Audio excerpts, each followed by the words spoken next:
제13장 발명은 필요의 어머니. 기술 혁신과 발명은 한 사회가 아직 충족되지 못한 어떤 필요를 느낄 때, 즉 어떤 기술이 불만스럽거나 부족하다는 인식이 만연할 때 이루어지며 발명된 이후 그 용도가 새로 발견된다. 그리고 상당 시간 사용된 후에야 비로소 소비자들은 그 발명품에 대한 필요를 느끼게 된다. 어째서 발명의 기술들은 각 대륙에서 다른 속도로 발전했을까? 1908년 7월 3일 크레타 섬의 파이스토스에서 고대 미노스 궁전을 발굴하던 고고학자들은 기술의 역사에서 가장 주목할 만한 물건 하나를 발견했다. 처음 보았을 때는 그리 특별한 물건도 아니었다. 작고 납작하고 색칠도 하지 않은 단단하게 구운 직경 16.5cm의 원형 점토판에 불과했다. 그러나 자세히 살펴보았더니 그 양면에는 문자가 가득 적혀 있었다. 원판의 가장자리부터 중심부로 향해 시계 방향으로 감겨있는 5겹의 나선형을 따라 돌아가면서 나열된 문자였다. 모두 241개의 기호 또는 글자가 있었고 예리한 수직선으로 경계선을 그어 몇 개의 기호를 묶어 놓았는데 아마도 낱말을 나타내는 듯 했다. 이것을 기록한 사람은 미리 꼼꼼하게 계획을 세워놓고 실행에 옮긴 것이 틀림없었다. 문자는 가장자리에서 시작하여 나선을 따라 주어진 공간을 빠짐없이 채우면서도 중심부에 이르기까지 공간이 모자라지 않도록 해야 했기 때문이다. 출토된 이후 지금까지 이 원판은 문자를 연구하는 역사학자들에게 수수께끼 같은 존재였다. 45개에 이르는 각기 다른 기호의 수로 이루어진 이것은 자모 문자라기보다는 음절 문자로 보이지만 아직 해독되지 못했고 기호들의 형태는 지금까지 알려진 어떤 문자 체계와도 비슷하지 않다. 이 이상한 문자는 그렇게 발견된 이후 89년에 지나도록 한 조각도 다시 나타나지 않고 있다. 따라서 이 문자가 크레타 고유의 문자인지 외부로부터 유입된 것인지조차 불확실하다. 기술사를 연구하는 역사학자들에게 이 파이스토스 원판이 더욱 큰 골칫거리다. 이 원판의 연대는 BC 1700년경으로 추정되는데 그렇다면 지금으로서는 세계 최초의 인쇄물이라고 할 수 있다. 이 원판의 기호들은 그보다 뒤늦게 만들어진 크레타의 선형 A 문자, 선형 B 문자처럼 손으로 긁어서 생긴 것이 아니고 말랑말랑한 점토판에 각각의 기호가 도들새김된 도장을 하나하나 찍어서 새긴 것이기 때문이다. 그러므로 이것을 인쇄한 사람은 적어도 원판에 있는 기호의 수와 일치한 45개의 도장을 갖고 있었던 셈이다. 이런 도장을 사용했다면 아마 글을 많이 써야 하는 사람이었을 것이다. 도장을 갖고 있으면 글을 쓰면서 동일한 기호가 나올 때마다 일일이 손으로 다시 적을 필요가 없으므로 훨씬 더 빠르고 깨끗하게 사본을 만들어낼 수 있기 때문이다. 파이스토스 원판은 인쇄를 하려는 인류의 다음 노력을 한 발 앞서서 보여주고 있다.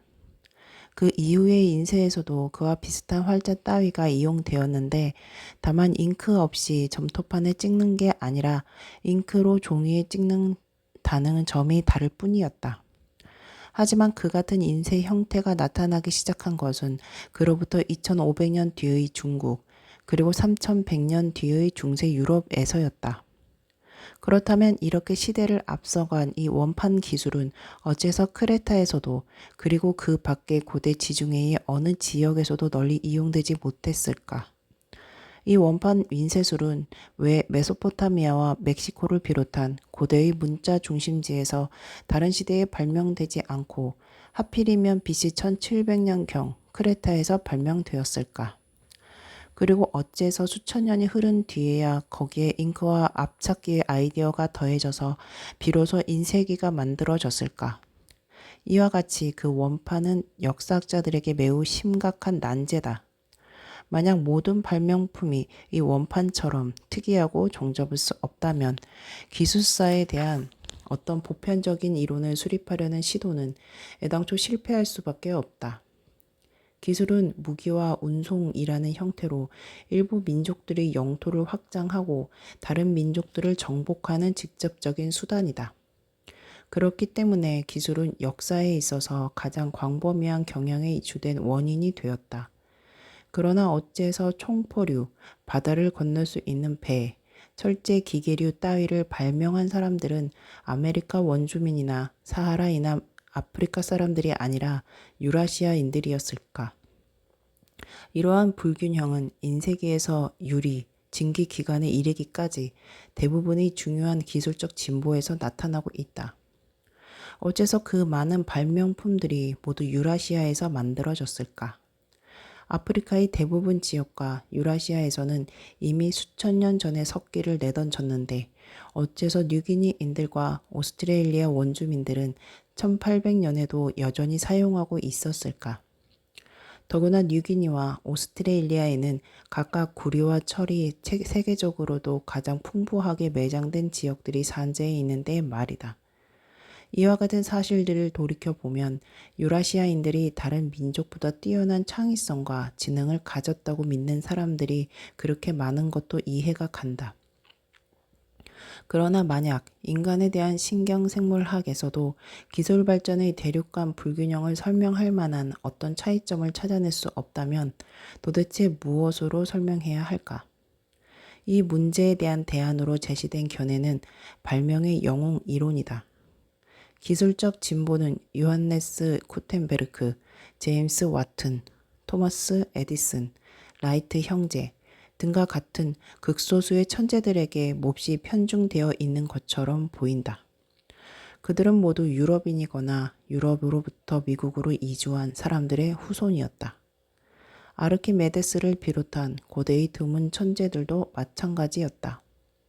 그렇다면 이러한 천재들은 과연 테즈메이니아나 나미비아에서 태어나서도 상관없었을까? 기술의 역사는 다만 몇몇 발명가들의 출생지가 어디였느냐 하는 우연에 좌우되었던 것일까? 개인의 창의성이 아니라 혁신에 대한 사회 전체의 수용성이 중요하다는 견해도 있다. 어떤 사회는 터무니없이 보수적이고 정신지향적이며 변화에 대하여 적대적인 양상을 보인다. 그것은 한때 제3세계 사람들을 도와주려 했다가 결국 물러나고 말았던 수많은 서양인들이 받은 인상이기도 하다. 제3세계 사람들도 개개인은 매우 지적인 듯 하지만 문제는 그들 사회에서 비롯되는 것처럼 보인다. 그것이 아니라면 오스트레일리아 동북부의 원주민들이 교역상대인 토러스 해협의 섬 주민들이 활과 화살을 사용하는 것을 보았으면서도 그것을 받아들이지 않은 이유를 달리 무엇으로 설명할 수 있을까? 한 대륙 전체의 모든 사회가 수용성이 부족해서 그곳에서는 기술 발전이 느릴 수밖에 없다고 설명해야 할까? 이번 장에서는 드디어 책의 핵심적인 문제를 다루게 될 것이다. 즉, 어째서 기술은 각 대륙에서 그처럼 판이하게 다른 속도로 발전하게 되었느냐 하는 문제다. 필요는 발명의 어머니? 이 논의의 출발점은 필요는 발명의 어머니다 라는 말에 드러나 있는 일반적인 견해다. 발명은 한 사회가 아직 충족되지 못한 어떤 필요를 느낄 때, 즉 어떤 기술이 불만스럽거나 부족하다는 인식이 만연되어 있을 때 이루어진다는 것이다. 발명가 지망생들은 금전이나 명성에 대한 기대감으로 동기부여를 받아 이 같은 필요를 감지하고 거기에 부응하려고 노력한다. 그러다가 어떤 발명가가 드디어 기존의 불만스러운 기술보다 우수한 해결책을 찾아낸다. 이 해결책이 사회의 가치관이나 각종 기술과 배치되지 않는다면 사회는 그것을 받아들인다. 사실 이처럼 필요가 발명의 어머니라고 부르는 상식적인 견해를 뒷받침하는 발명품은 제법 많다. 제2차 세계대전이 한창이던 1942년 미국 정부는 나치 독일보다 먼저 원자폭탄을 만드는 데 필요한 기술을 발명하겠다는 분명한 목표를 세우고 맨해튼 프로젝트를 기획했다. 그리고 이 프로젝트는 20억 달러를 소비한 후 3년 만에 성공을 거두었다. 또 다른 예로는 미국 남부에서 재배한 목화를 다듬는 고된 수작업을 대신하기 위해 1794년 엘리 휘트니가 발명한 조면기, 그리고 영국의 탄광에서 배수 문제를 해결하기 위해 1769년에 제임스 와트가 발명한 증기기관 등이 있다. 이처럼 낯익은 사례들을 보면서 우리는 그 밖의 중요한 발명품들도 모두 필요에 대한 인식에서 비롯되었다고 착각하기 쉽다.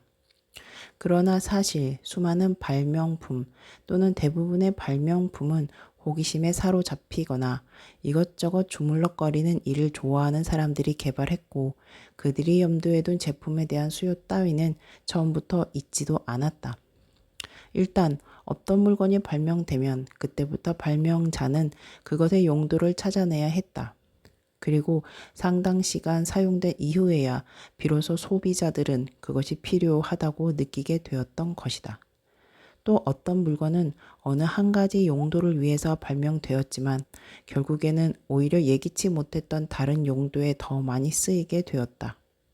놀랍게도 이렇게 어느 한 가지 쓸모를 위해 만들어졌던 발명품들 중에는 현대에 이루어진 중요한 기술적 혁신이 대부분 포함되어 있다. 비행기와 자동차, 내연기관과 전구, 축음기와 트랜지스터 등도 예외가 아니다. 그러므로 오히려 발명의 필요의 어머니일 때가 더 많다. 토머스 에디슨의 축음기는 좋은 예라고 볼 수 있다. 이것은 현대의 가장 위대한 발명가가 이룩한 가장 독창적인 발명품이다. 1877년 에디슨이 최초의 축음기를 만들었을 때 그는 이 발명품이 소용될 만한 10가지 용도를 제시하는 글을 발표했다. 거기에는 죽어가는 사람의 마지막 말을 보존하는 일, 시각장애자들이 들을 수 있도록 책을 녹음하는 일, 시간을 알려주는 일, 철자법을 가르치는 일 등이 포함되어 있었다. 음악을 재생하는 일은 에디슨이 제시한 우선순위에서 상위권에 들지도 못했다. 그리고 몇 년 후 에디슨은 자신의 발명품에 상업적인 가치가 없다고 조수에게 말했다. 그러나 다시 몇 년 후에는 마음을 바꾸어 축음기 판매 사업을 시작했다. 그런데 그 용도는 사무용 구술 기계였다. 다른 기업가들이 축음기를 이용하여 동전을 넣으면 대중음악이 흘러나오는 주크박스를 만들어냈을 때 에디슨은 자기 발명품이 사무용이라는 중요한 용도를 벗어나서 그렇게 전락하는 것에 반대했다. 그리고 20년이 흐른 후에야 비로소 에디슨도 축음기의 주된 용도는 음악을 녹음하고 재생하는 일이라는데 마지못해 동의했던 것이다. 자동차 역시 오늘날에는 그 용도가 명백해 보이는 발명품이지만 이것은 그 어떤 수요에 따라 발명된 것이 아니다. 니콜라우스 오토가 최초의 가스기관을 만들었던 1866년 당시 사람들이 육상 운송에 말이 이용한 지는 이미 6천년에 가까워지고 있었다. 그 말도 수십 년에 걸쳐 차츰 증기기관을 이용하는 철도로 대체되는 중이었다. 말은 얼마든지 구할 수 있었고 철도에 대해서도 불만 따위는 없었다. 오토가 만든 엔진은 힘이 약하고 무겁고 높이는 2.1m에 달하여 결코 말보다 호감이 가는 물건은 아니었다. 그 후 개량을 거듭하여 1885년에 이르러서야 비로소 고틀리프 다임러가 자전거에 이 엔진을 설치하여 최초의 오토바이를 만들었고 그는 다시 1896년에야 최초의 트럭을 만들었다.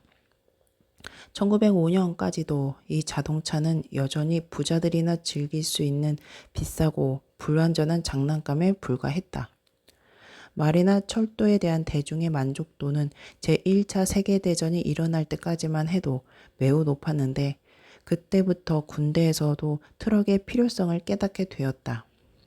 전쟁이 끝난 후 트럭 제조업자들과 각국의 군대는 집중적인 로비 활동을 통해 마침내 대중에게도 그 필요성을 납득시켰고 그 결과 산업화된 여러 국가에서는 트럭이 마차를 대신하기 시작했다. 그러나 미국의 가장 큰 대도시에서도 완전한 교체가 이루어지기까지는 50년이 걸렸다. 발명가들은 대중의 수요도 없는 상태에서 오랫동안 제작에 매달려야 할 때가 많다. 초기 작품은 대개 성능이 떨어져서 별로 쓸모가 없기 때문이다. 최초의 카메라, 타자기, 텔레비전 등도 오토가 만들었던 높이 2.1m의 가스기관에 못지않게 한심한 수준이었다. 그렇기 때문에 발명가로서는 자기가 만든 그 한심한 원형이 과연 어떤 쓸모가 있을지, 그것을 개량하기 위해 시간과 비용을 더 투자할 만한 가치가 있을지 예견하기가 어렵다. 미국에서는 해마다 약 7만 건에 달하는 특허권이 발행된다. 그 중에서 상업적인 생산에까지 이르는 것은 소수에 불과하다. 만약 쓰일 곳을 찾은 위대한 발명품이 하나 있다면 그 뒤에는 그렇지 못한 무수한 발명품들이 빛도 보지 못한 채 사라지는 것이다. 심지어는 처음에 어떤 필요에 의해 고안되었던 발명품들조차도 나중에는 뜻밖의 다른 필요에 더욱 큰 가치가 있음을 밝혀지기도 한다. 제임스 와트가 증기기관을 고안한 것은 원래 광산에서 물을 퍼내기 위해서였지만 증기기관은 곧 방적 공장에 동력을 공급하게 되었고 다시 기관차와 배를 움직이게 되었다. 발명의 영웅이론과 그 문제점. 그러므로 논의의 출발이 되었던 발명에 대한 상식적인 견해는 실제로 발명과 필요의 일반적인 역할을 거꾸로 뒤집어 놓은 것이며 그것은 와트나 에디슨 같은 희귀한 천재들의 중요성을 지나치게 강조하고 있다. 이러한 견해를 일컬어 발명의 영웅 이론이라 하는데 특허법도 그것을 부추기고 있다. 특허권을 따려고 하는 사람은 자기가 제출하는 발명품의 새로움을 증명해야 하기 때문이다. 결과적으로 발명가들은 기존의 성과를 깎아내리거나 무시하려는 금전적인 동기를 갖게 된다. 변리사의 입장에서 본 가장 이상적인 발명품이란 그 전 단계 형태가 전혀 존재하지 않은 상태에서 만들어진 발명품이다. 마치 지혜와 예술의 여신 아테네가 제우스의 머리에서 완전한 모습으로 튀어나왔듯이 말이다. 그러나 현실적으로는 가장 유명하고 틀림없이 현대의 발명품처럼 보이는 것들에 대해 X가 Y를 발명했다는 뻔뻔한 주장 뒤에는 그보다 앞서 만들어졌는데도 무관심 속에 잊혀진 전 단계의 형태가 숨어있는 경우가 많다. 예를 들면 우리는 제임스 와트가 1769년에 증기기관을 발명했다는 말을 흔히 듣는다. 그는 주전자 주둥이에서 김이 솟는 것을 보고 영감을 얻었다고 한다. 그러나 이 멋진 이야기는 불행히도 허구일 뿐이고 실제로 와트가 그런 증기기관을 만들 아이디어를 얻게 된 것은 토머스 뉴커먼의 증기기관을 고치던 중이었다. 그것은 뉴커먼이 57년 전에 발명한 증기기관이었고 와트가 수리 작업을 하던 시기에는 이미 영국에서 100대 이상 제조된 후였다.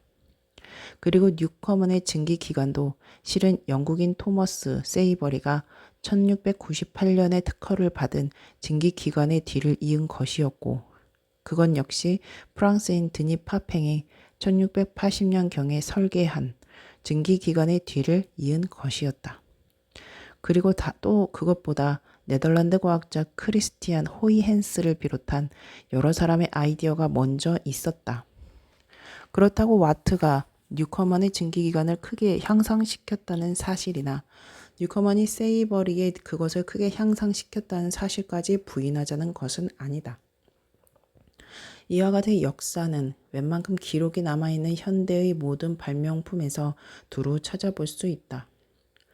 어떤 발명품을 만들었다고 흔히 알려진 영웅들도 사실은 그 이전에 비슷한 목표를 위해 설계도를 작성하고 실용 모델이나 아니면 상업적으로도 성공적인 모델을 만들어낸 다른 발명가들의 뒤를 이은 사람들이었다. 에디슨이 1879년 10월 21일 밤에 발명했다는 백열 전구도 실은 1841년에서 1878년에 다른 발명가들이 특허를 얻은 수많은 백열 전구를 개량한 것에 불과했다. 마찬가지로 라이트 형제가 만든 유인 동력 비행기의 경우에도 그보다 앞선 오토 릴리 렌탈의 무인 유인 무동력 글라이더와 세뮤얼 랭그리의 무인 동력 비행기가 있었다.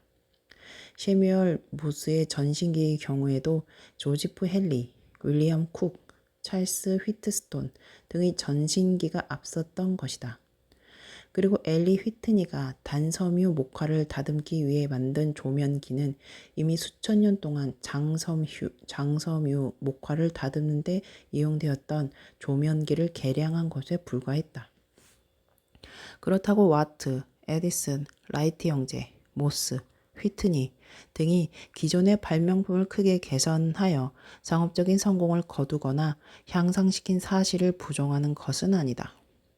만약 제품의 발명자로 인정받고 있는 사람들이 그 같은 공헌이 없었다면 그러한 발명품들의 형태는 다소 달라졌을 것이다.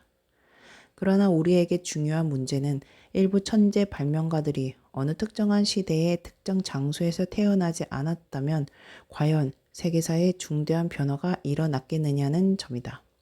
대답은 명백하다. 그런 사람은 아무도 없었다.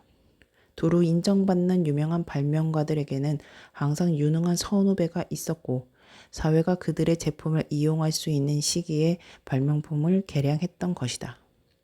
앞으로 다시 확인하게 되겠지만 파이스토스 원판에 사용된 도장들을 완성했던 그 영웅의 비극은 그 시대의 사회에서 대규모로 이용될 수 없는 물건을 만들었다는 점이었다. 기술은 발명된 이후에 그 용도가 발견된다. 지금까지는 주로 근대 기술에서 여러 사례를 찾아보았다. 그 까닭은 역사가 잘 알려져 있기 때문이다.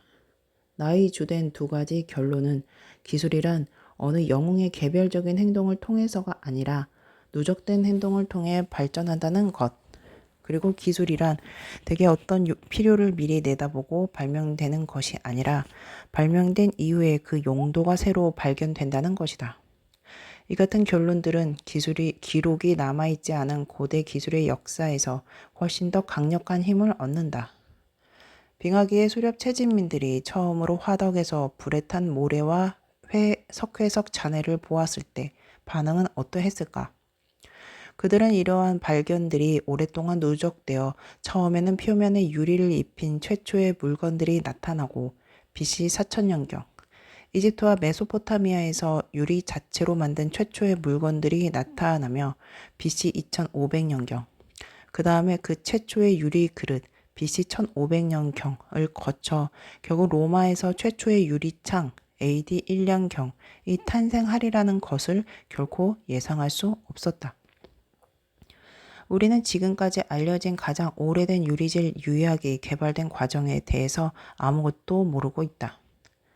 그러나 내가 함께 일하고 있는 유기니인들처럼 오늘날까지도 기술적으로 원시적인 사람들을 관찰해 보면 선사시대에 어떻게 발명이 이루어졌는지를 추론할 수 있다. 나는 그들이 자기 지역의 동식물을 수백 종이나 알고 있으며 각 종의 식용 여부와 의학적 가치를 비롯한 여러 가지 용도를 잘 알고 있음을 이미 언급한 바 있다. 그 밖에도 뉴기니인들은 각 지역 환경에서 발견되는 수십 종의 암석과 각각의 경도, 색깔, 두드리거나 얇게 벗겨내려고 할 때 나타나는 반응, 그리고 용도 등에 대해 나에게 가르쳐 주었다. 이 같은 지식은 모두 관찰과 시행착오를 통하여 얻어지는 것들이다.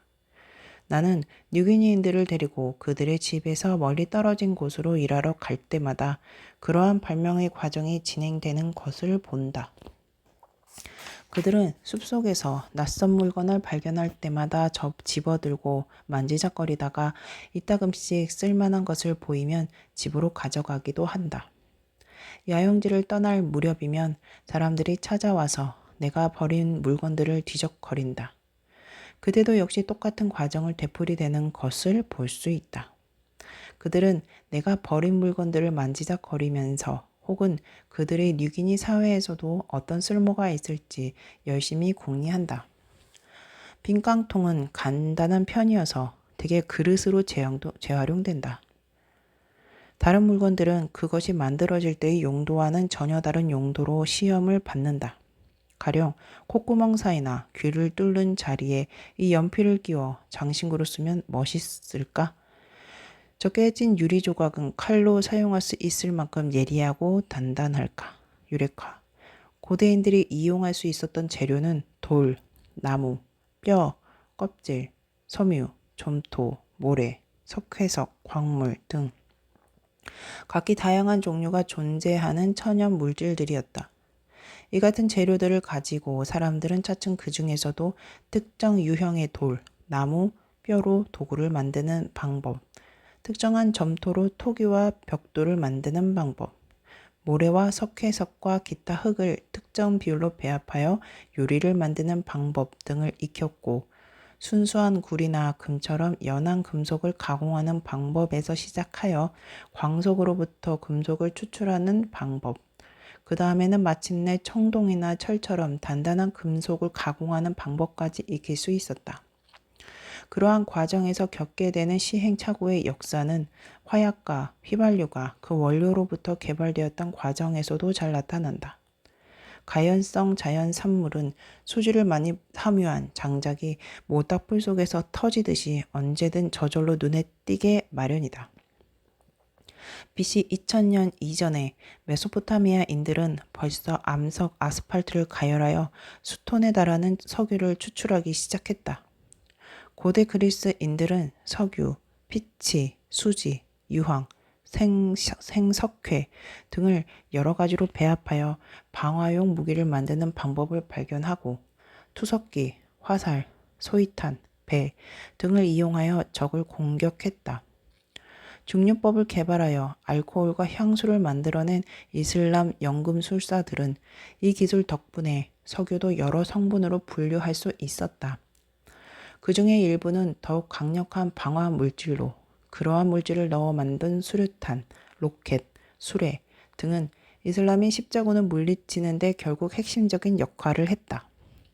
그 무렵에는 중국인들도 유황, 목탄, 질성 칼륨 등을 특정 비율로 배합하면 폭발력이 매우 강해진다는 것을 알게 되었다.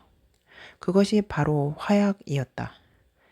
1100년경 이슬람의 한 화학 논문에는 7가지 화학 제조법이 설명되어 있고 1280년의 논문에는 각기 다양한 용도에 적합한 것으로 밝혀진 70가지 이상의 제조법이 실려 있다. 중세 이후의 석유 증류법에 대해 말하자면 19세기의 화학자들은 원유의 중간 분류층이 기름 램프의 연료로 유용하다는 것을 발견했다. 화학자들은 휘발성이 가장 높은 분류층을 쓸모없는 폐기물로 간주하여 내버렸지만 나중에는 그것이 내연기관의 이상적인 연료라는 점을 밝혀졌다. 현대 문명의 추진 연료라고 할 수 있는 휘발유가 처음에는 용도를 갖지 못한 또 하나의 발명품이었다는 사실을 기억하고 있는 사람이 누가 있을까? 사회에서 발명품이 수용되는 데 미치는 요인들. 발명가가 어떤 새로운 기술의 용도를 발견하면 그 다음 단계는 사회가 그 기술을 채택하도록 설득하는 일이다. 단순히 어떤 일을 하는데 더 크고 빠르고 강력한 수단이라고 해서 당장 받아들여지는 것은 아니다. 그러한 기술 중에서도 끝까지 채택되지 못하거나 오랫동안 저항을 겪은 후 간신히 채택된 기술이 무수히 많다. 가장 악명 높은 예를 찾는다면 1971년 미 의회가 초음속 운송수단 개발을 위한 자금 지원을 거부한 일, 능률적으로 설계된 타자기 자판을 전 세계가 계속 거부하고 있는 일, 영국이 오랫동안 전기 조명을 채택하지 않았던 일 등을 들 수 있다. 그렇다면 한 사회로 하여금 어떤 발명품을 수용하게 만드는 것은 무엇일까? 우선 어떤 한 사회 안에서 여러 가지 발명품에 대한 수용성은 어떻게 달라지는지 비교해 보자. 발명품의 수용에 영향을 미치는 요인은 적어도 4가지가 있다. 첫 번째로 가장 명백한 요인은 기존의 기술과 비교되는 경제적 이점이다. 바퀴는 근대 산업 사회에서는 매우 유용하지만 다른 사회에서는 꼭 그렇지도 않았다. 고대 멕시코 원주민들은 바퀴 달린 탈 것을 발명했지만 그것의 용도는 운송이 아니라 장난감이었다. 물론 지금의 우리들로서는 믿기 어려운 일이지만 사실 고대 멕시코인들에게는 바퀴 달린 탈 것을 끌게 할 만한 가축이 없었으므로 짐꾼보다 나을 것이 하나도 없는 물건이었던 것이다. 두 번째로 고려해야 할 것은 사회적 가치관 및 위신의 문제이다. 이것은 경제적 이익이나 불이익의 문제에 우선할 수도 있다. 가령 일반 청바지도 똑같이 튼튼하지만 오늘날 수백만 명이 그 두 배 값으로 디자이너 브랜드를 구입하고 있다. 이것은 그 상표에 대한 사회적 인식이 가격 차이보다 더 중요시 되기 때문이다. 마찬가지로 일본은 능률적인 알파벳이나 일본 고유의 능률적인 가나 음절 문자보다도 오히려 무지막지하게 성가신 한자를 선호하면서 계속 사용하고 있다. 이것도 한자라는 문자 체계에 부여된 위신이 막대하기 때문이다. 또 하나의 요인은 기득권과의 양립 가능성이다. 타이핑된 문자라면 거의 다 그렇듯이 이 책도 역시 쿼티 자판으로 타이핑한 것이다. 지금 생각하면 믿기 어려운 일이지만 이 같은 자판 배열은 1873년에 역공학의 산물로 태어났다. 즉 온갖 수단을 다 발휘하여 타이핑 속도를 최대한 늦추도록 고안된 것이다. 이를테면 가장 많이 쓰이는 글자들을 자판의 각 줄에 두루 훑어 놓았고 주로 왼쪽으로 몰아 놓았다. 이렇게 일견 비생산적인 듯한 자판을 설계한 이유는 1873년 당시의 타자기는 인접한 글자들을 연달아 빠르게 치면 글새들이 엉켜버렸으므로 제조업자들이 타자수들의 타이핑 속도를 늦춰야 했기 때문이었다. 그러다가 타자기가 개선되어 이 엉키는 문제가 해결되었다. 1932년에 능률적으로 다시 배열된 자판을 시험해 본 결과 타이핑 속도는 2배나 빨라지고 타이핑에 드는 힘은 95%나 감소되었다. 그러나 그때는 이미 쿼티 자판이 확고하게 자리를 잡은 뒤였다. 그동안 쿼티 자판을 사용하던 수억의 타자수, 타자교사, 타자기와 컴퓨터의 제조업자 및 판매원 등의 기득권 때문에 그로부터 60년이 넘은 지금까지도 자판의 능률을 추구하는 움직임들은 계속 좌절당하고 있는 것이다. 쿼티 자판에 대한 이야기는 우스꽝스러울지도 모르지만 비슷한 경우이면서도 경제적으로 훨씬 더 심각한 결과가 빚어지는 일도 많았다. 가령 트랜지스터는 원래 미국에서 발명되고 특허까지 받았다. 그런데 어째서 지금은 일본과 미국의 교역에서 미국이 큰 적자를 볼 정도로 트랜지스터화된 전자제품의 세계 시장을 일본이 장악하고 있을까? 왜냐하면 그 당시 미국의 전자 소비자 제품 업계는 한창 진공관 모델을 양산하고 있었으므로 자신들이 만든 제품과 경쟁하는 것을 꺼렸고 그때 소니사가 웨스턴 일렉트릭사로부터 트랜지스터의 제조 허가를 사들였기 때문이다. 일본과 독일의 도시들이 도로의 조명을 전기로 바꾼 지 한참 지난 후에도 왜 영국의 도시들은 1920년대까지 가스를 사용하고 있었을까? 왜냐하면 영국의 각시 당국들이 가스 조명에 이미 막대한 돈을 투자해서 그것과 경쟁하는 전기 조명 회사들을 규제했기 때문이다. 신기술 수용에 영향을 미치는 요인으로 고려해야 할 마지막 요소는 그 기술의 이점을 얼마나 쉽게 확인할 수 있느냐 하는 난이도의 문제다. 유럽 대부분은 지역에 아직 총포류가 들어오지 않았던 1340년 영국의 더비 백작과 솔즈베리 백작은 스페인에서 우연히 타피라 전투를 목격했다. 그 전투에서는 아랍인들이 스페인인들에게 대포를 사용했다. 두 백작은 그 광경에서 깊은 인상을 받고 영국군의 대포를 소개했다. 영국군은 열광적으로 대포를 받아들였고 그로부터 6년 후인 크레시 전투에서 이미 프랑스 병사들에게 써먹기 시작했다. 각 사회마다 발명품 수용의 차이가 생기는 이유, 바퀴, 디자이너 청바지, 쿼티 자판 등은 이렇게 어떤 한 사회가 모든 발명품을 똑같이 잘 받아들이지 않는 이유를 여러 가지로 보여주고 있다.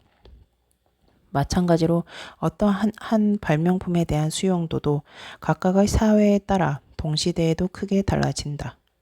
우리는 제3세계의 전원 사회가 서구화된 산업사회에 비해 개혁에 대하여 덜 수용적이라는 일반론을 잘 알고 있다. 그러나 산업화된 세계 내에서도 어떤 지역은 다른 지역보다 훨씬 더 수용적이다. 만일 그러한 차이가 대륙적 규모로 존재한다면 일부 대륙에서 기술이 더 빨리 발달된 이유를 그것으로 설명할 수 있을지도 모른다. 예를 들자면 만약 오스트레일리아 원주민 사회가 어떤 이유로든 한결같이 변화에 저항한다면 그것은 곧 다른 모든 대륙에서 금속기가 나타난 후에도 유독 그들만이 석기를 계속 사용하게 된 원인이었을 것이다. 그러다가 각 사회가 갖는 수용성의 차이는 왜 생기는 것일까? 기술사를 연구하는 역사학자들은 적어도 14가지 요인을 줄줄이 나열하고 있다. 한 가지 요인은 긴 평균 수명이다. 그래야만 원칙적으로 발명가 지망생들이 기술적 지식을 축적할 만한 시간이 넉넉히 확보되고 오랫동안 기다려야만 성과를 얻을 수 있는 장기간의 개발 계획에도 안심하고 뛰어들 수 있는 인내심을 갖게 되기 때문이다. 그러므로 최근에 발명 속도가 가속화되고 있는 것도 현대의학이 크게 증대시킨 평균 수명의 힘인 것인지도 모른다. 다음에 5가지 요인은 경제 또는 사회 조직에 관련된 것들이다. 첫째, 고대에는 노예들의 값싼 노동력이 그 당시의 기술 혁신을 방해했다고 추정되는 반면 오늘날에는 고임금이나 노동력 부족 현상 때문에 기술 방면에서 해결책을 찾게 된다. 예를 들자면 머지않아 이민 정책이 바뀌어 해마다 캘리포니아 농장을 찾던 멕시코의 값싼 계절적 노동력 공급이 끊어질 전망이 보였을 때 그것은 곧 캘리포니아에서 기계로 수확할 수 있는 토마토 품종을 개발한 직접적인 동기가 되었다. 둘째, 현대 서양에서는 발명가들의 소유권을 보호하는 특허권을 비롯하여 재산권에 대한 각종 법률이 기술 혁신에 합당한 보상을 해주고 있지만 현대 중국에서는 그와 같은 보호장치가 없어서 기술 혁신이 저해된다. 셋째, 현대 산업 사회에서는 기술 훈련을 받을 기회가 많지만 중세 이슬람이나 현대 자이르는 그렇지 않다.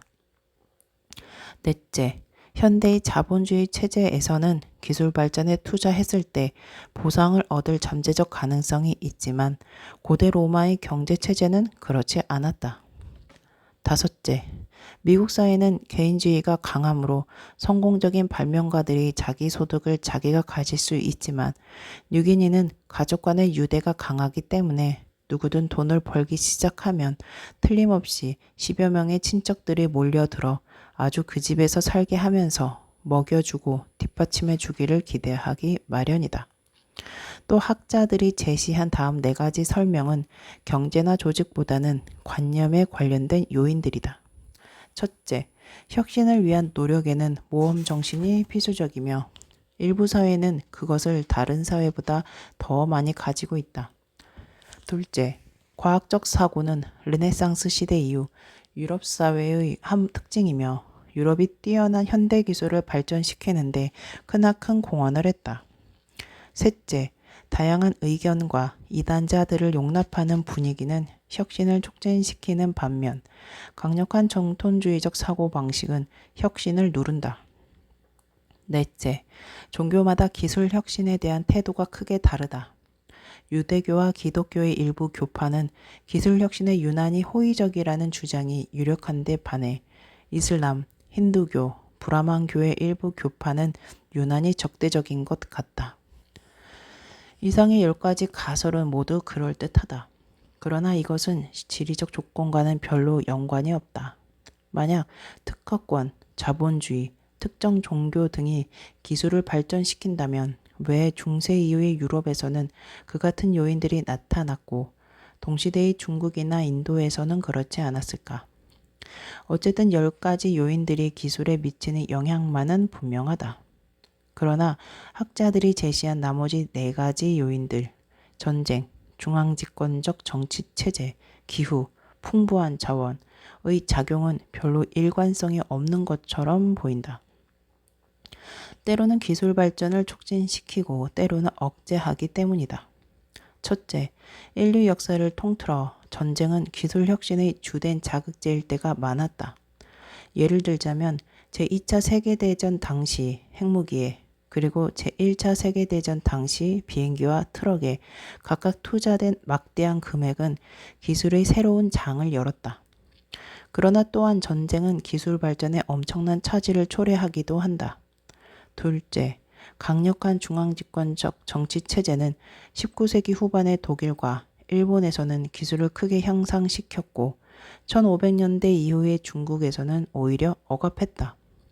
셋째, 북유럽인들이 많이 믿고 있는 가설에 따르면 기술 없이 생존이 불가능한 혹독한 기후에서는 기술이 번창하는 반면 옷을 입을 필요도 없고 바나나가 나무에서 뚝뚝 떨어진다는 온화한 기후에서는 쇠퇴한다고 한다.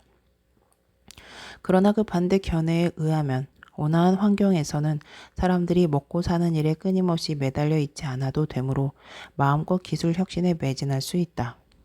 넷째, 환경 자원이 풍부해야 기술 발전이 촉진되는지 자원이 희박해야 하는지에 대한 논란이 있다. 자원이 풍부하면 그 자원을 이용한 발명품의 개발이 촉진될 수 있다. 가령 비가 많이 내리는 강도 많이 흐르는 북유럽의 물방아 기술이 그러했다. 그런데 왜 비가 더 많은 뉴기니에서는 물방아 기술이 더 빨리 발전하지 못했을까? 영국에서는 숲을 파괴되었기 때문에 초창기 석탄 기술 개발을 선도하게 되었다는 주장이 있다.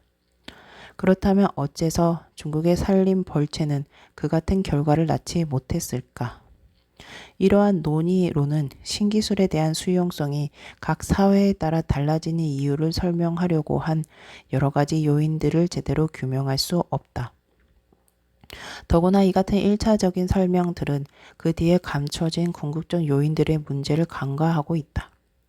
그것은 역사의 흐름을 이해하려는 우리의 노력을 좌절시키는 방해물처럼 보일 수도 있다. 기술은 의심할 여지 없이 역사를 움직이는 가장 강력한 추진력의 하나였기 때문이다.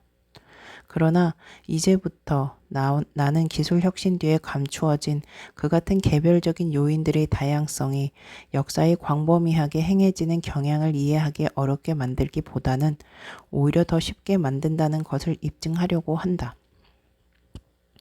혁신에 대한 수용성은 시대에 따라 변동한다. 이 책의 취지에 비추어 보았을 때 앞서 언급한 요인들에서 핵심적인 문제는 과연 그러한 요인들이 각 대륙에 따라 체계적으로 달랐으므로 기술의 발전 양상도 각 대륙에 따라 달라졌냐는 것이다. 말로 표현하든 안 하든 간에 대부분의 보통 사람들과 많은 역사학자들은 그렇다고 생각한다. 예를 들자면 사람들은 흔히 오스트레일리아 원주민 집단이 기술적으로 낙후될 수밖에 없는 관념적 특성들을 지니고 있다고 믿는다. 그 원주민들은 보수적이었고 지나간 천지창조의 시대, 즉 상상 속의 꿈의 시대에 머물러 살아서 현재를 개선할 수 있는 실용적인 일에는 전혀 무관심했다는 것이다. 아프리카를 연구하는 어느 역사학자는 아프리카인의 특징으로 그들이 정신지향적이며 유럽인들과 달리 팽창 욕구가 결여되어 있다는 점을 들었다. 그러나 이 같은 주장들은 순전히 추측일 뿐이다. 어느 두 대륙에서 유사한 사회 경제적 조건을 가진 많은 사회들을 비교 검토하여 두 대륙 사람들 사이의 체계적인 관념 차이를 드러내는 연구는 한 번도 이루어지지 않았다. 일반적으로 사용되는 논리는 순환노법에 불과하다. 즉 기술적 차이가 존재하므로 당연히 그에 상응하는 관념적 차이가 존재할 것이라고 추론하는 식이다. 그러나 실제로 나는 뉴기니 안에서도 각각의 원주민 사회가 가진 지배적인 사고방식이 서로 크게 다르다는 것을 항상 목격하고 있다.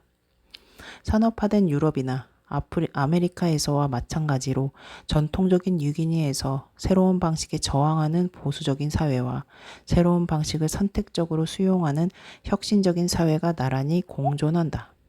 그 결과 서양의 기술이 들어온 후 지금은 비교적 모험적인 사회들이 서양의 기술을 이용하여 보수적인 이웃들을 압도하고 있다.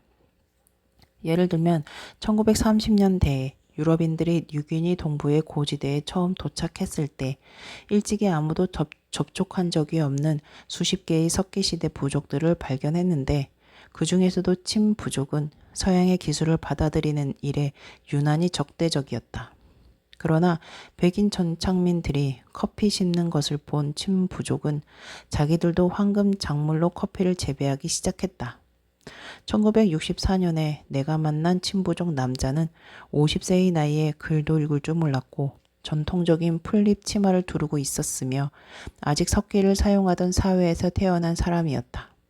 그러나 그는 커피 재배로 부자가 되어 그 돈으로 현금 10만 달러의 제재소를 구입했고 커피와 목재를 시장으로 운반하기 위한 트럭도 여러 대 가지고 있었다.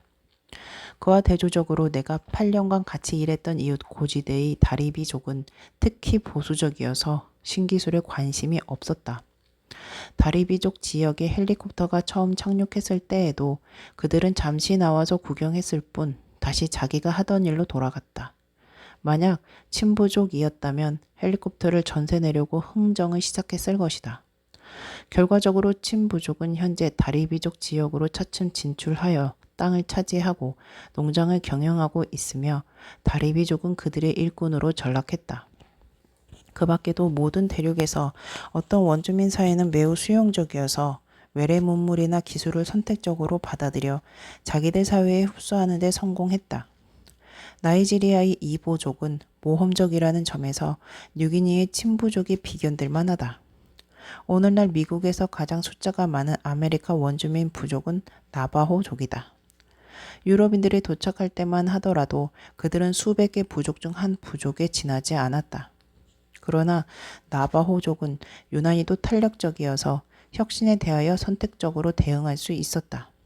그들은 자기들의 직물에 서양 염료를 도입했고 은세공이나 목장일을 배웠다. 그들은 지금도 전통적인 집에서 살면서 트럭을 몰고 다닌다. 보수적이라는 오스트레일리아 원주민들의 경우에도 보수적인 사회와 수용적인 사회가 공존하고 있다. 한쪽에는 태즈메이니아인들이 있는데 이들은 유럽에서 이미 수만 년 전에 무용지물이 되어버리고 오스트레일리아 본토의 대부분 지역에서도 다른 것으로 바뀐 케케묵은 석기를 계속 사용하고 있었다. 그 반대쪽에는 어업을 주로 하는 오스트레일리아 동남부의 원주민 집단들이 있다. 이들은 수로, 둑, 어살을 건설하는 등 물고기의 개체수를 관리하는 정교한 기술들을 고안했다. 그러므로 발명품을 개발하거나 도입하는 양상은 한 대륙 내에서도 각 사회에 따라 매우 다르다. 또한 한 사회 내에서도 시대에 따라 달라진다. 오늘날 중동의 이슬람 사회는 비교적 보수적인 편이며 기술의 최전선에 있다고 말하기 어렵다. 그러나 중세에는 그 지역의 이슬람 세력도 남보다 앞선 기술을 갖고 있었으며 혁신에 대하여 개방적이었다. 그곳은 동시대의 유럽보다 문맹률이 훨씬 낮았고 고대 그리스 문명의 유산을 잘 흡수하여 오늘날 우리에게 알려진 그리스 고전 중에는 아랍어로 남아있는 것들도 많다. 그리고 중세의 이슬람 세력은 풍차, 조력을 이용한 물방아, 삼각범, 범선 등을 발명하거나 더 정교하게 다듬었다. 또한 야금술, 기계 및 화학공학, 관계 방법 등에서 중요한 발전을 이루었고 중국으로부터 종이와 화학을 도입하여 유럽에 전했다. 중세에는 기술의 흐름이 오늘날처럼 유럽에서 이슬람으로 보다는 이슬람에서 유럽으로 전해지는 경우가 압도적이었다. 그러다가 1500년경에 이후에 비로소 이 흐름의 방향이 뒤바뀌기 시작했다. 중국에서의 혁신도 시대적으로 변동이 많았다. 1450년경까지 중국은 유럽보다 훨씬 더 혁신적이었으며 앞서가고 있었다. 심지어는 중세의 이슬람조차도 따르지 못할 정도였다. 중국의 발명품은 아주 많았다. 그 중에는 운하, 관문, 무쇠, 깊은 구멍을 뚫는 기술, 효과적인 마구, 화학, 연, 자석, 나침판, 활자, 종이, 자기 인쇄술, 백고리의 키, 외바퀴, 손수레 등이 있었다. 그러나 그 이후 중국은 혁신성을 잃고 말았다. 그 까닭에 대해서는 나중에 에필로그로 추측해 볼 것이다. 한편 우리는 서유럽과 거기서 파생된 북아메리카 사회가 현대 세계의 기술 혁신을 주도한다고 생각하고 있지만 중세 말기까지만 하더라도 서유럽은 9세기의 그 어떤 문명 지역보다도 기술이 뒤처진 상태였다. 그러므로 어떤 대륙의 사회는 항시 혁신적이었고 또 어떤 대륙의 사회는 보수적이었다는 생각은 사실과 다르다. 또 어떤 대륙이든 또 어떤 시대든 간에 거기에는 혁신적인 사회도 있었고 보수적인 사회도 있었기 때문이다. 덧붙이자면 혁신에 대한 수용성은 한 지역 내에서도 시대에 따라 변동한다. 어떤 사회의 혁신성이 수많은 개별적인 요인들에 의해 결정된다고 했을 때 잘 생각해 보면 이러한 결론은 누구나 예상할 수 있는 것이기도 하다. 그 모든 요인들에 대해 자세히 알지 못하면 혁신성의 문제도 예측 불가능하다. 그렇기 때문에 사회과학자들은 이슬람, 중국, 유럽 등지에서 수용성이 달라진 구체적인 이유, 그리고 친부족, 이보족, 나바호족이 이웃의 다른 부족들보다 신기술을 더욱 수용적으로 받아들였던 이유에 대해 논쟁을 계속하고 있다는 것이다. 그러나 역사의 광범위한 경향을 연구하는 사람에게는 각 지역에서의 구체적인 이유가 무엇이든 상관없다. 혁신성에 영향을 미치는 요인들은 아주 많지만 그 덕분에 역사학자에게는 오히려 일이 쉬워진다. 각 사회에서 나타나는 혁신성의 변동을 하나의 본질적인 확률 변수로 전환시키기 때문이다. 충분히 넓은 지역이라면 어떤 특정한 시대를 보더라도 그곳 사회의 일부는 혁신적일 가능성이 많다는 것이다. 발명 기술의 확산 경위. 혁신은 실제로 어디서 오는 것일까? 완벽하게 고립되어 있던 과거의 몇몇 사회를 제외하고 나머지 모든 사회에서 다수 또는 대부분의 신기술은 그 지역에서 발명된 것이 아니라 다른 사회에서 빌려온 것들이다. 각 지역에서 발명된 기술과 빌린 기술의 상대적 중요성은 주로 두 가지 요인에 따라 정해진다. 그것은 특정 기술을 발명하는 일의 난이도와 특정 사회와 특정 사회의 다른 사회들과의 근접도다. 어떤 발명품들은 천연 원료를 취급하는 과정에서 곧바로 탄생했다. 그러한 발명품은 시대와 장소를 막론하고 세계 역사에서 여러 번 독립적으로 개발되었다. 한 가지 예를 앞서 이미 자세하게 살펴보았던 식물의 작물화다. 이것은 적어도 9번 이상 독립적으로 발생했다. 또 하나의 예는 토기이다. 이것은 매우 흔한 천연 물질인 진흙을 말리거나 가열했을 때 나타나는 성질을 관찰하다가 만들게 되었던 것이다. 토기는 약 14,000년 전 일본에서 나타났고 약 10,000년 전 비옥한 초승달 지대와 중국에서 그리고 그 이후 아마존, 아프리카의 사헬 지대, 미국 동남부, 멕시코 등지에서도 나타났다. 훨씬 더 까다로운 발명품의 한 예는 문자이다. 이것은 천연 물질을 관찰한다고 저절로 떠오르지는 않기 때문이다. 제12장에서 확인했듯이 문자가 독립적으로 발생한 것은 몇 번밖에 되지 않았으며 알파벳은 세계 역사에서 단 한 번 발생했던 것으로 보인다. 그 밖의 어려운 발명품에는 수차, 회전 맷돌, 톱니바퀴, 자석 나침판, 풍차, 사진기 등이 있는데 이것들은 모두 구세계에서 단 한 번이나 두세 번밖에 발명되지 않았으며 신세계에서는 한 번도 발명되지 못했다. 이처럼 복잡한 발명품들은 대개 빌려오기를 통해 습득된다. 각 지역에서 독립적으로 발명할 수 있는 속도보다 전파되려는 속도가 더 빠르기 때문이다. 확실한 사례 중 하나가 바퀴이다. 이것은 BC 3400년경 흑해 부분에 처음 나타나서 그로부터 몇 세기 이내에 유럽과 아시아의 많은 지역에 두루 모습을 드러냈다. 이 초기 바퀴들은 구세계에서 특이하게 설계되어 있었다. 태와 바퀴살로 만들지 않고 널빤지 석장을 짜맞추어 동글게 깎은 원판이었던 것이다. 그와 대조적으로 아메리카 원주민 사회에서 만들어진 유일한 바퀴 형태는 한 덩어리로 되어 있었는데, 이러한 사실은 아메리카 원주민 사회의 바퀴가 독립적으로 발명된 것임을 알려준다. 물론 그것은 신세계가 구세계 문명으로부터 격리되어 있었음을 입증하는 다른 증거를 통해서도 충분히 예상할 수 있는 일이었다.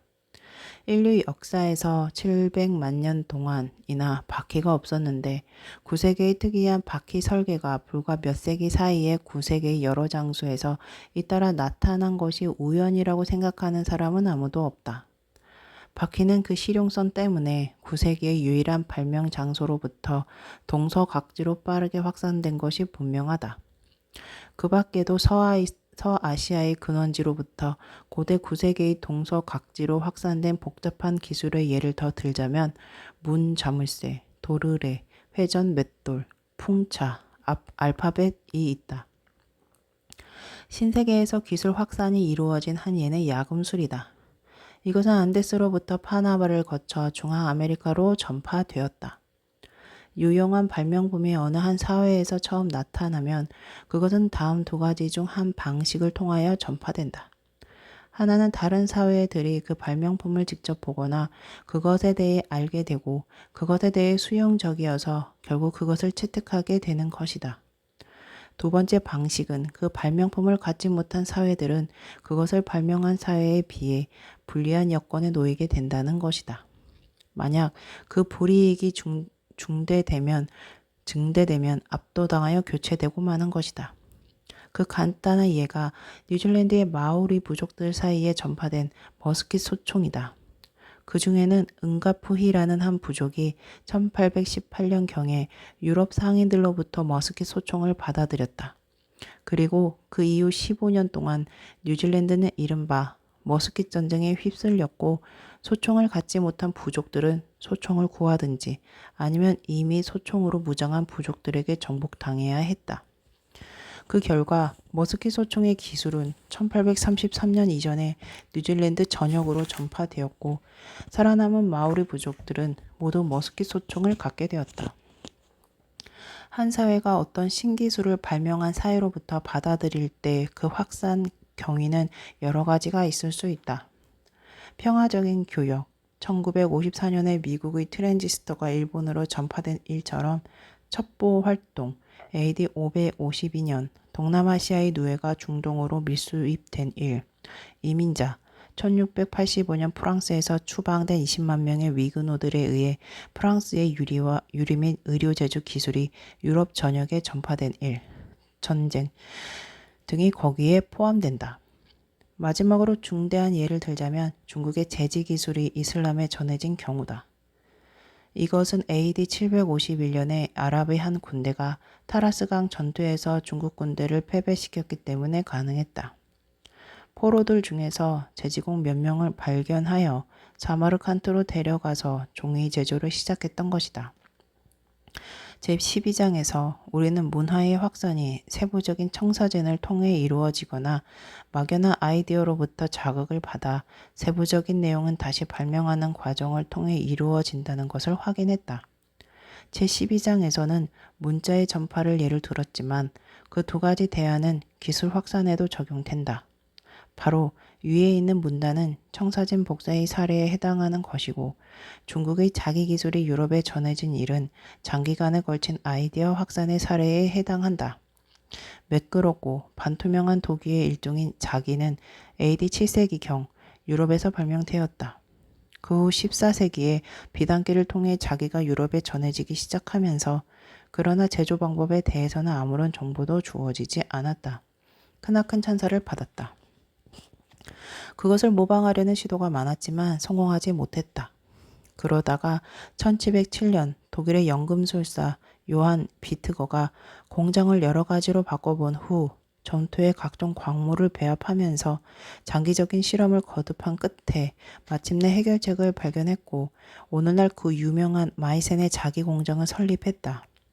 그 후 프랑스와 영국에서도 각기 어느 정도 독립적인 실험을 통하여 세브르, 웨지우드, 스포드 등의 자기가 탄생했다. 유럽의 도공들은 그렇게 중국의 제조 방법을 재발명해야 했지만 그보다 먼저 그들은 눈앞에 놓여있는 목표 제품의 모델로부터 자극을 받았던 것이다. 기술의 역사에서 지리와 확산이 담당하고 있는 역할. 어떤 사회가 확산을 통하여 다른 사회로부터 기술을 받아들이는 일은 그 사회가 처한 지리적 입지에 따라 쉬울 수도 있고 어려울 수도 있다. 근대사를 살펴볼 때 지구상에서 가장 고립되어 있던 사람들은 태즈메이니아 원주민들이었다. 그들은 가장 고립된 대륙인 오스트레일리아에서도 160km나 떨어진 섬에서 살았으며 바다를 건널 수 있는 배도 갖지 못했다. 태즈메이니아인들은 만년 동안 다른 사회와 접촉하지 못했으므로 스스로 발명한 것이 아니면 신기술을 얻지 못했다. 오스트레일리아 및 뉴기니인들은 인도네시아 열도에 가로막혀 아시아 본토로부터 분리되어 있었으므로 아시아의 발명품은 조금밖에 받아들일 수 없었다.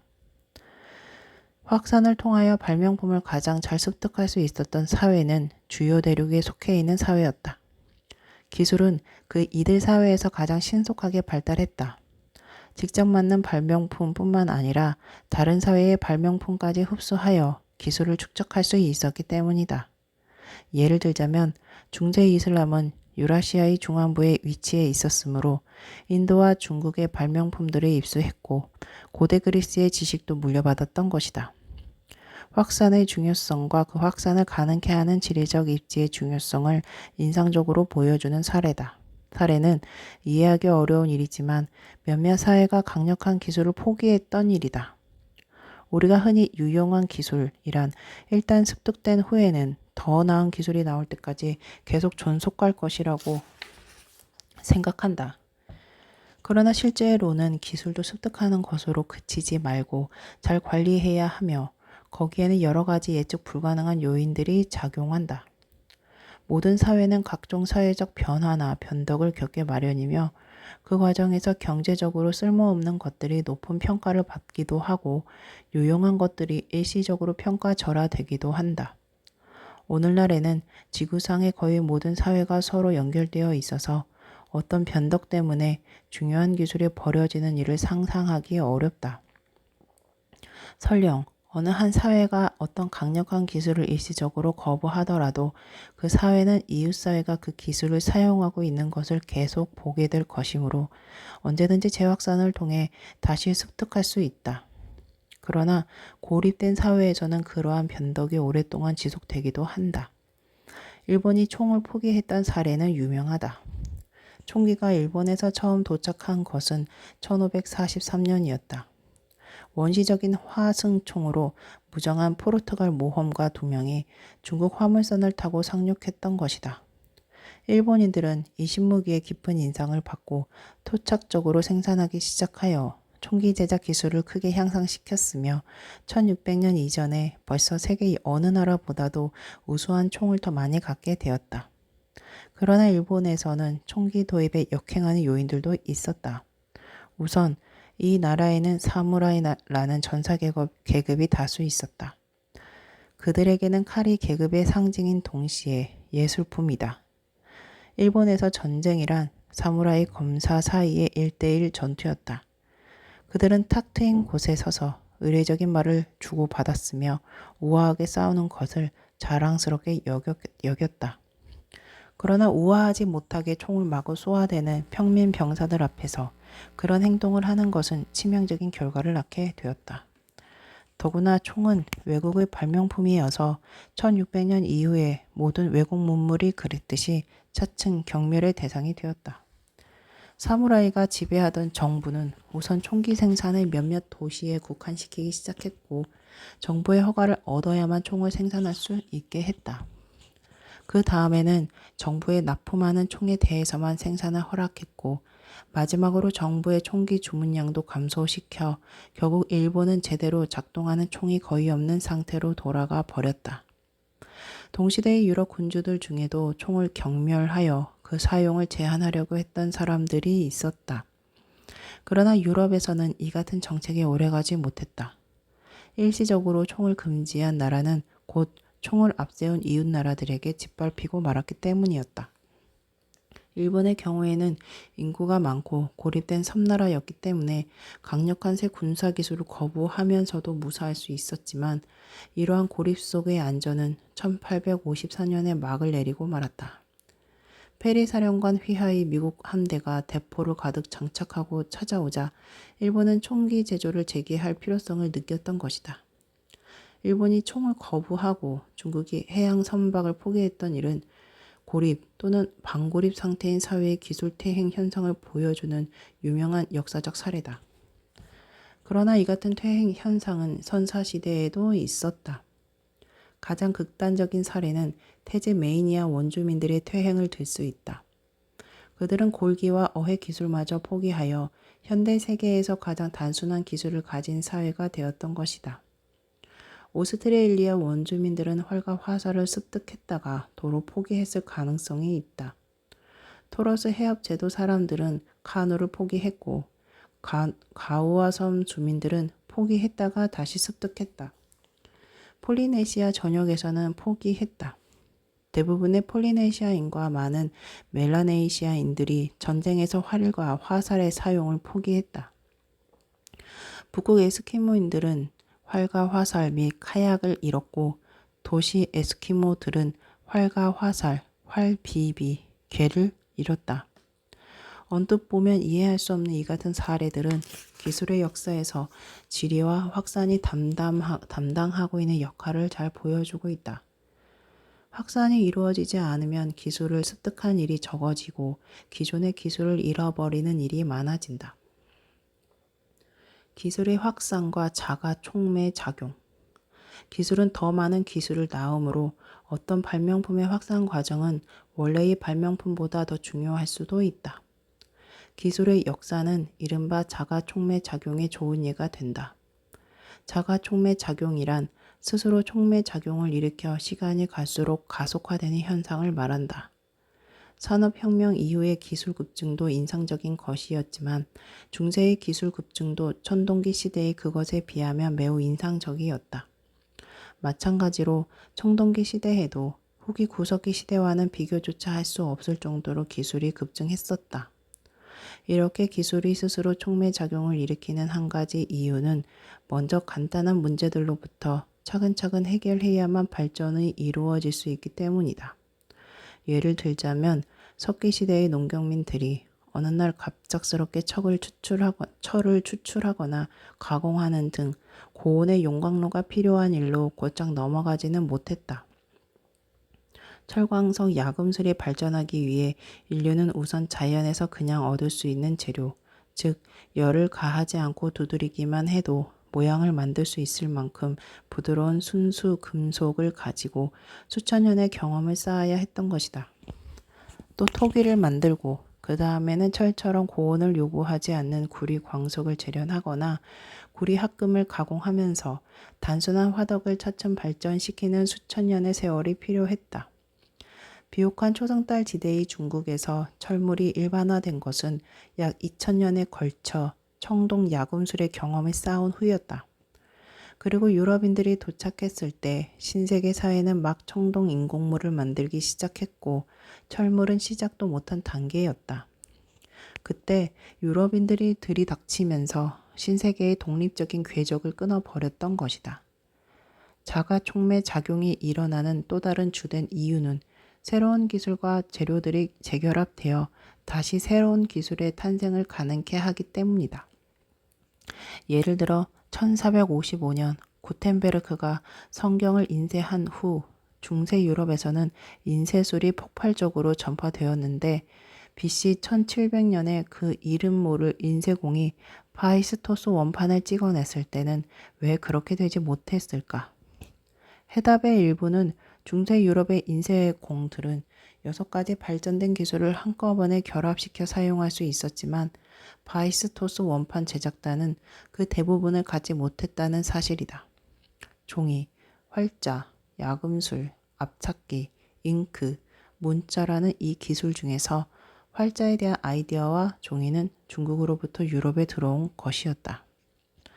구텐베르크는 활자 크기가 고르지 않을 때 발생할 수 있는 심각한 문제점을 해결하기 위해 금속 거푸집을 이용하여 활자를 주조하는 방법을 개발했다. 여기에는 문자 타인기를 만드는 쇠, 거푸집을 만드는 황동이나 청동 합금, 주형을 만드는 납, 활자를 만드는 주석과 아연과 납의 합금 같은 여러 가지 발전된 야금술이 필요했다. 구텐베르크의 인쇄기는 올리브 기름이나 포도주를 만들 때 쓰던 나사 압착기에서 나온 것이었고, 잉크는 기존의 잉크를 개선한 유성 잉크였다. 중세 유럽은 3천년에 걸쳐 발전된 알파벳 문자들을 물려받았고, 이 알파벳으로 작성된 글은 활자로 인쇄하기도 쉬웠다.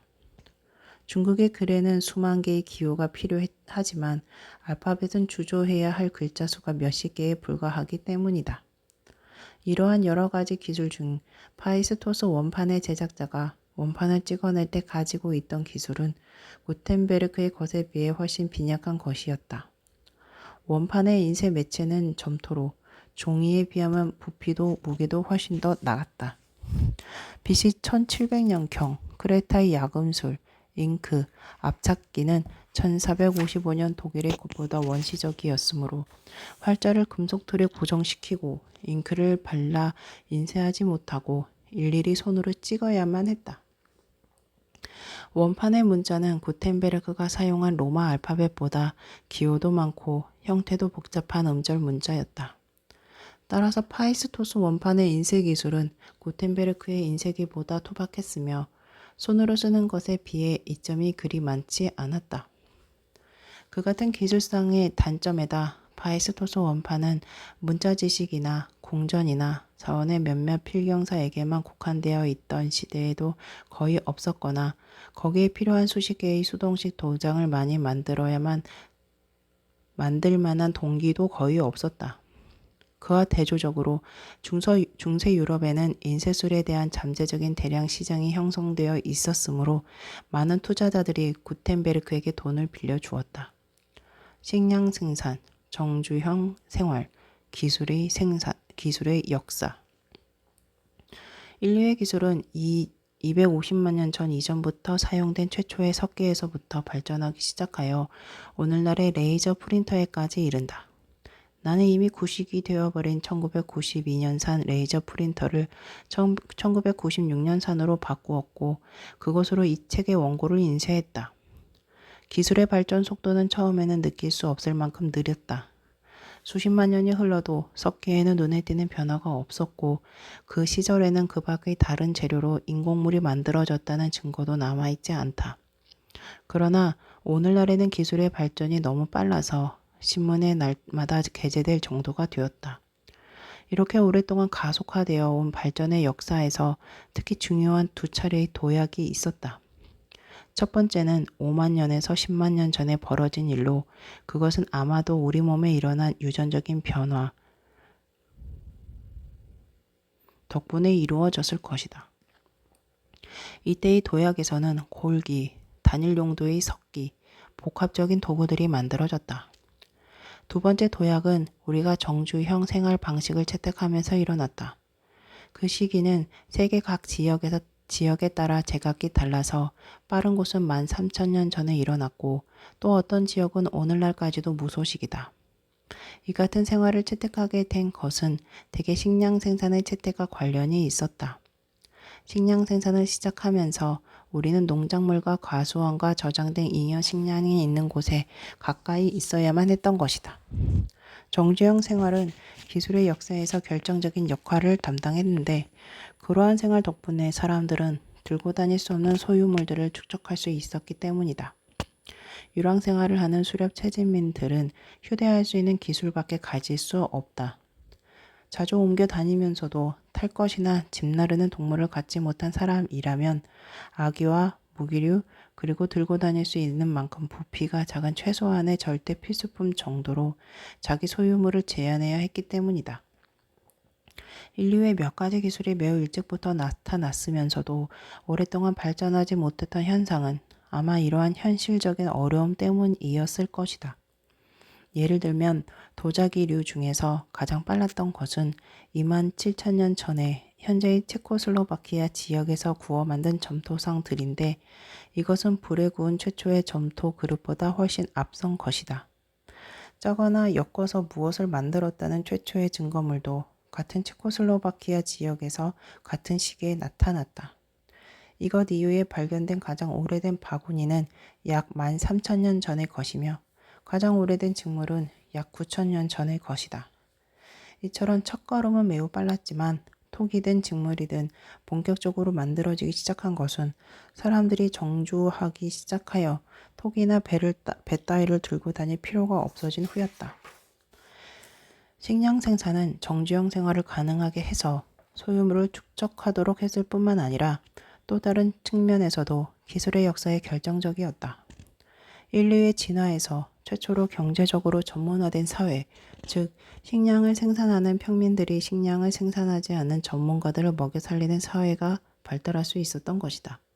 그러나 제2부에서 이미 살펴보았듯이 식량 생산은 각 대륙에서 각기 다른 시기에 시작되었다.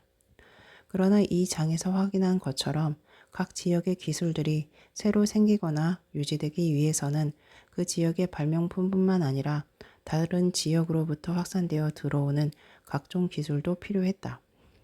그렇기 때문에 기술이 가장 신속하게 발전하는 대륙은 확산에 대한 지리적, 생태적 장애물이 적은 대륙들이었다.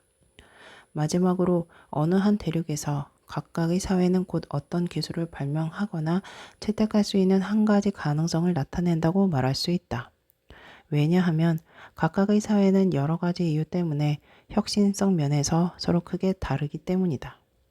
그러므로 다른 요소들이 모두 동등하다고 가정했을 때 기술이 가장 빠르게 발달할 수 있는 곳은 생산성이 높고 면적이 넓으며 인구가 많은 지역, 즉 잠재적인 발명가도 많고 서로 경쟁하는 사회도 많은 지역이다. 식량 생산 시작과 확산의 난이도, 인구 규모 따라 다른 기술 발전. 이제부터 식량 생산의 출발 시기, 확산의 장애물, 인구 규모의 차이라는 세 가지 요인이 어떻게 각 대륙에서 관찰된 기술 발전의 차이를 빚어냈는지 간단하게 정리해 보기로 하자. 유라시아는 전 세계에서 가장 큰 땅덩어리이며 서로 경쟁적인 사회의 수도 가장 많다. 또한 식량 생산이 가장 먼저 시작된 두 중심지, 비옥한 초승달 지대와 중국이 있는 곳이기도 하다. 유라시아 대륙은 주요 축이 동서 방향이므로 한 지역에서 받아들인 발명품은 비슷한 위도와 기후를 가진 다른 지역 사이로 비교적 빠르게 전파되는 경우가 많았다. 이곳의 폭넓은 2차 축은 남북 아메리카의 비좁은 파나마 지역과 대조적이다. 그리고 유라시아에는 남북 아메리카와 아프리카의 주요 축을 단절시키는 것과 같은 심각한 생태적 장애물이 없다. 그러므로 기술 확산에 대한 지리적, 생태적 장애물이 다른 대륙에 비해 심하지 않았던 셈이다. 이와 같은 요인들 덕분에 유라시아는 홍적세 이후의 기술 가속화가 가장 먼저 시작된 대륙이었으며 결과적으로 가장 많은 기술을 축적하게 되었던 것이다.